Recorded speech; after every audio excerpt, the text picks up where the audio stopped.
یہ کتاب ہے کرامات اہل حدیث، جنہوں نے غوث پاک کی کرامتیں نہیں مانگنی، اپنے لولے لنگڑے مولویوں کی کرامتیں ایسی ایسی لکھیں کہ بندہ دنگ رہ جاتا ہے۔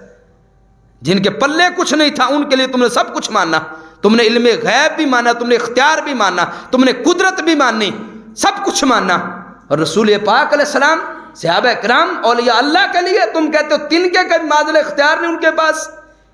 یہ دو رنگی ہے ان لوگوں کی، اور سنی وہ ستھرے عقیدے والا ہے کہ جو تمام بزرگوں کی شانوں کو مانتا ہے۔ اس کتاب کے اندر کیا لکھتا ہے؟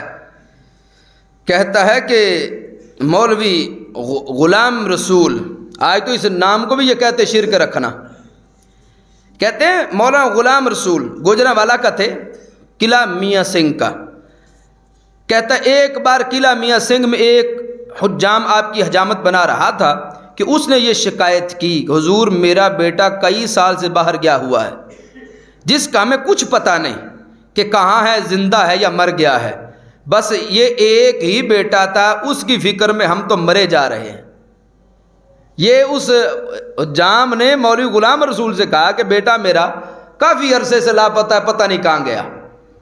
کہتا ہے آپ تھوڑی دیر خاموش رہے، پھر فرمایا میاں وہ تو گھر بیٹھا ہے اور کھانا کھا رہا ہے۔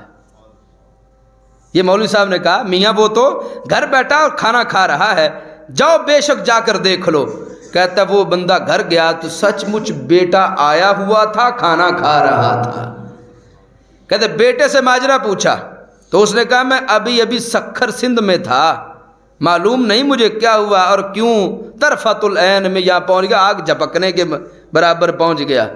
میں نے کہا اگر تیرا یہ مولوی اس کی اتنی کرامت ہے کہ ایک آنکھ جھپکنے سے پہلے سکھر سندھ سے بندہ لا کر گوجرانوالا پہنچا دے اور اس سے پہلے پتہ بھی لگا لے کہ پوری دنیا میں ہے کہاں تھا وہ، اور رسول پاک علیہ السلام کے لیے تم نے معذرت لکھا کہ ان کو دیوار کے پیچھے کا علم نہیں، وہ کل کی خبر نہیں جانتے، اور جو ان کے بارے علم غیب کا عقیدہ رکھے معاذ اللہ وہ یوں کافر ہے جیسے ابو جہل کافر ہے۔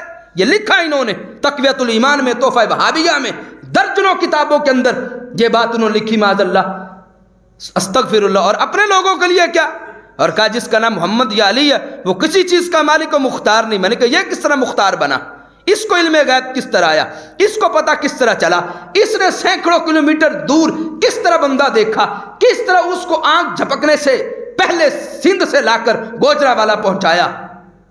تم اپنے لوگوں کے لیے ثابت کرتے ہو، ہم یہ ساری شانیں اللہ کے نبیوں کے لیے اور اللہ کے ولیوں کے لیے مانتے ہیں۔